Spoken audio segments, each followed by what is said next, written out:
Comments ओरैबायदि फैदों आंनियाव जे नोङो मिथिखौ मानो गारखो मिथिखौ नोङो साननैसोनि थाखाय हाबा लानानै मानो आलाय सिलाय खालामखो बे मोनसे आंनि मोखाङा भिखारि साइज दाहोना साइज बाखुन्दा साइज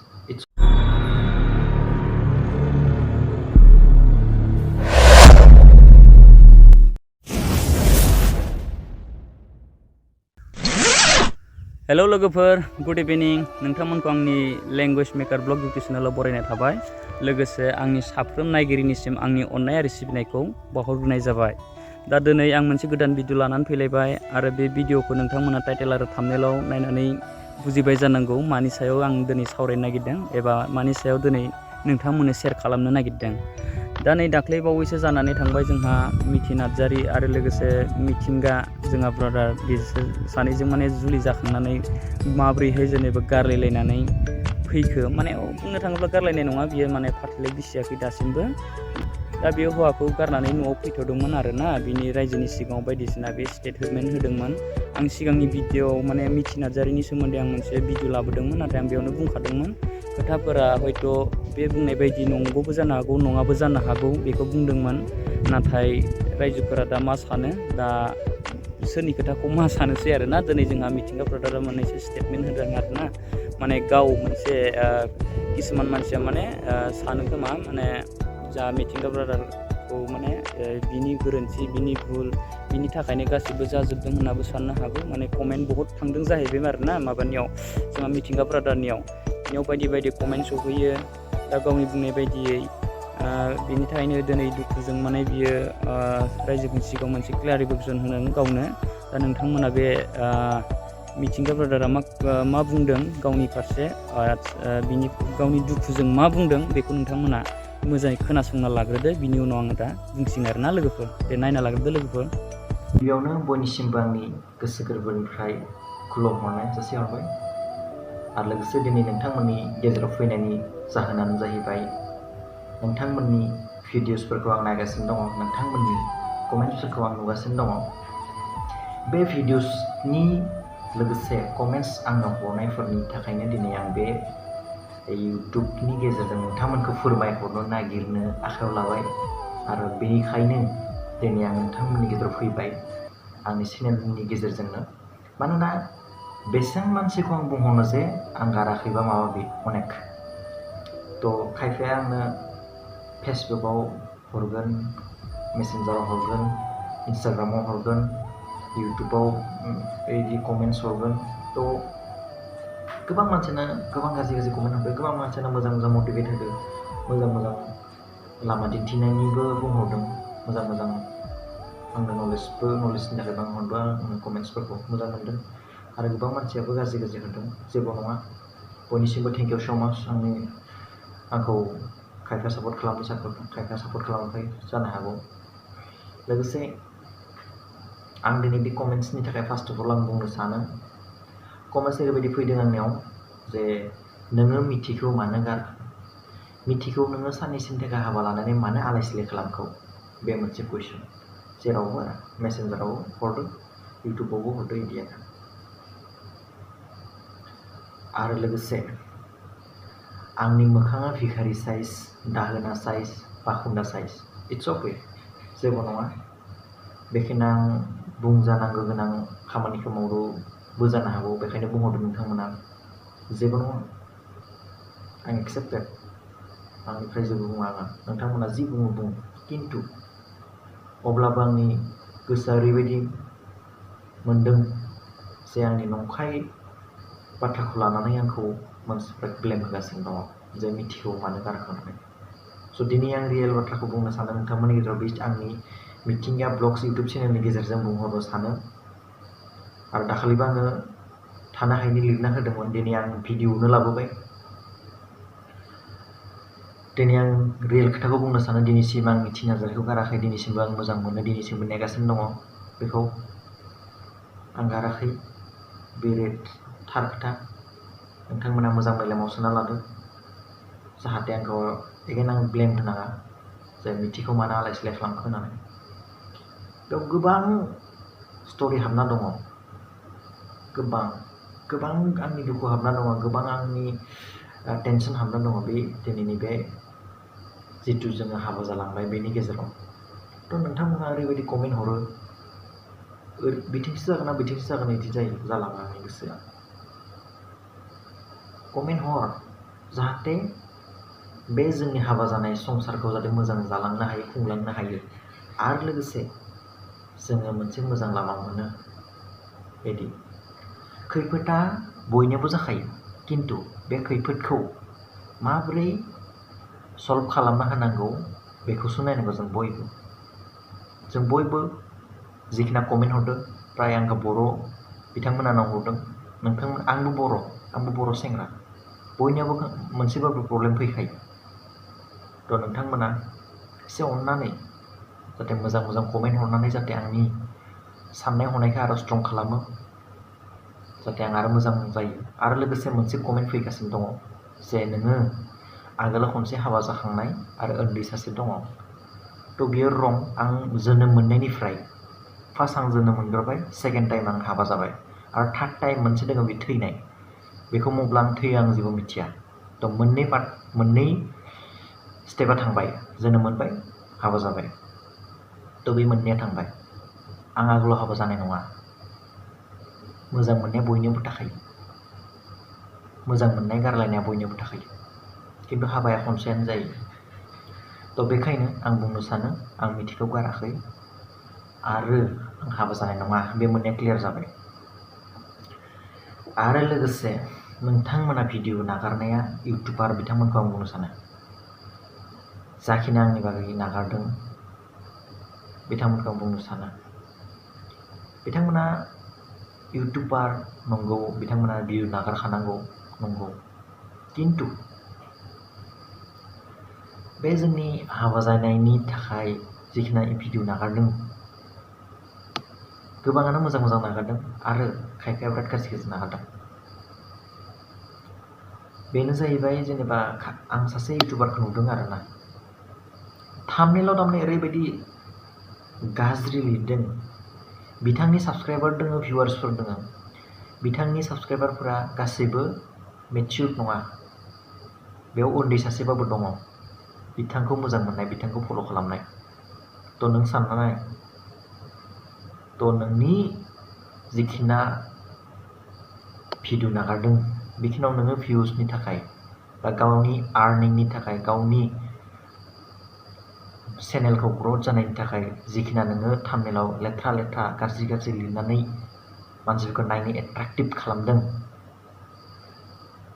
भिउसनि थाखाय, थ' बेयाव सासेबाबो उन्दै मानसि थुनानै नायदों।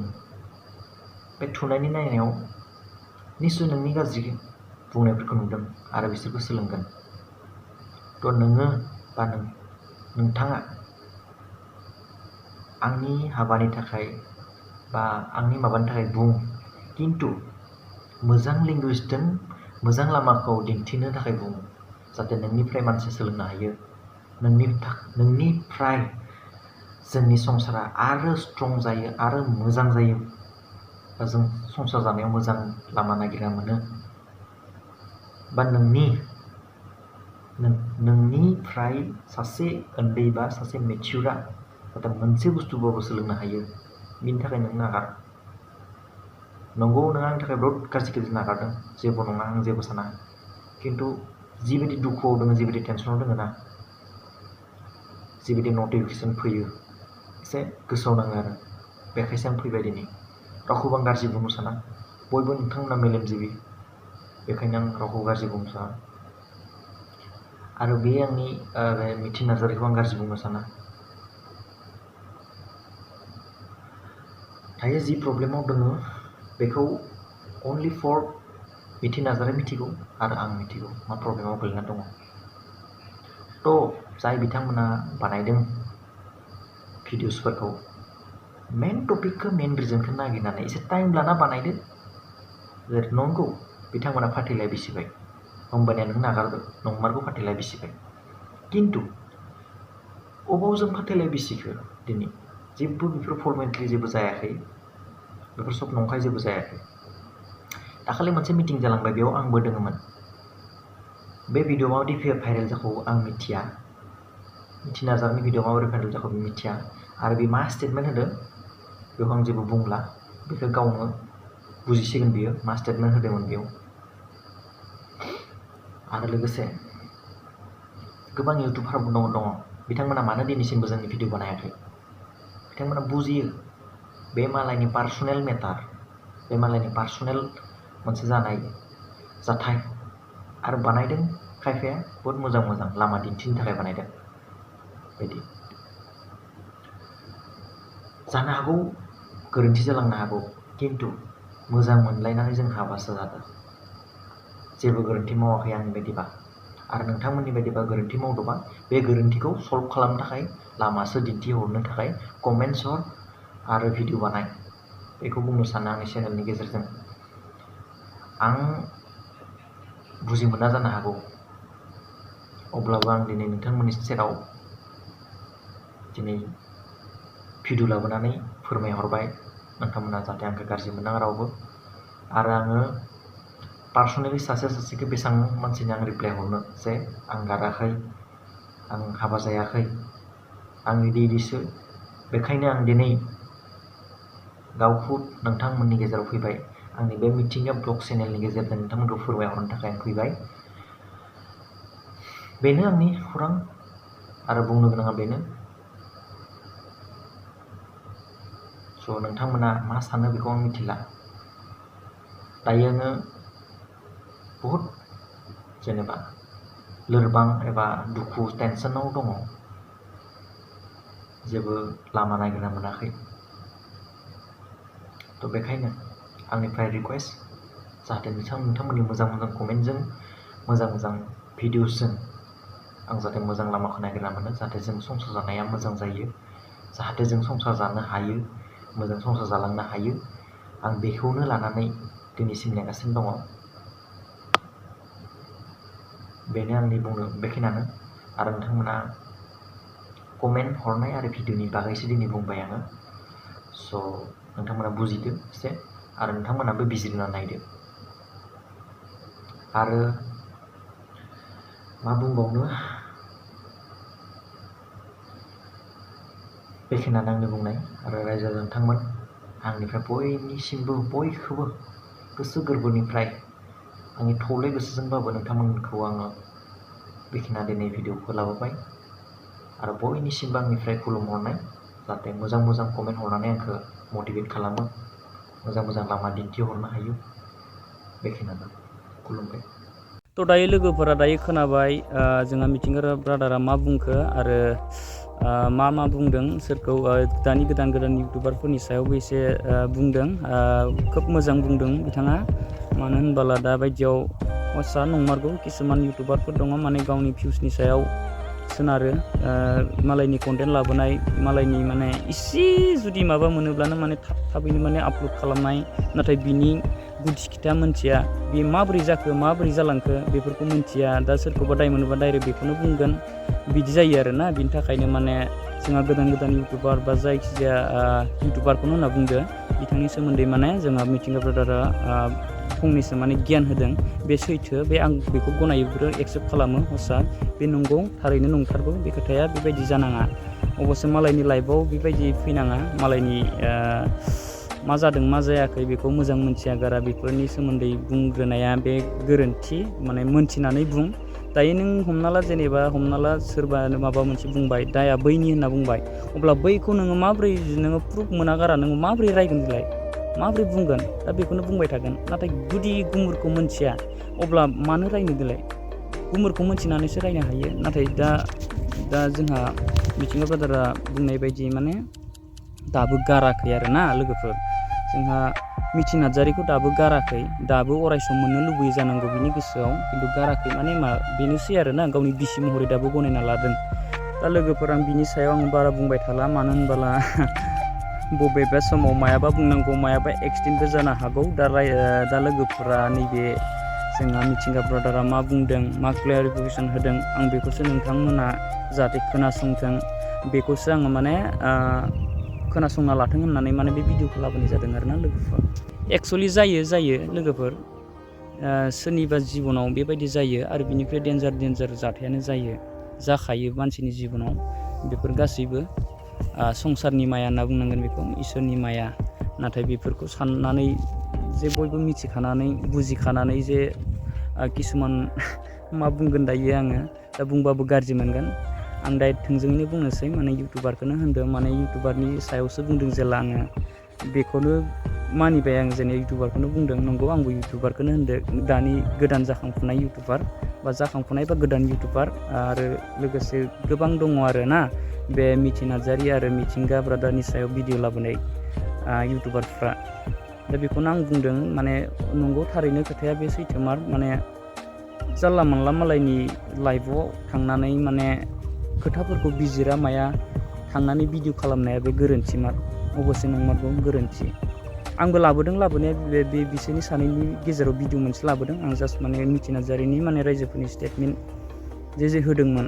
आरो बेयावनो आं बुंखादों जे बे खोथाया हस्राबो जानो हागौ नंगौबो जानो हागौ नङाबो जानो हागौ माने बे बुंनायनि खोथा आरो जोंहा मिथिंगा ब्रादार दङ बिनिफ्रायबो मोननैसो स्टेटमेन्ट मोनोब्लासो माने बे माब्रै जामारदों जामाराखै बेखौ लासैनो बिजिर नोंथांमोना मोनगोन होननानै आङो बेखौ बुंखानानै होदोंमोन आङो सिगांनि भिडिअआव दा लोगोफोर भिडिअखौ आं बारा गोबाव खालामबाय थालिया दा बेखिनियानोसै आरोना लोगोफोर थेंक इउ बाय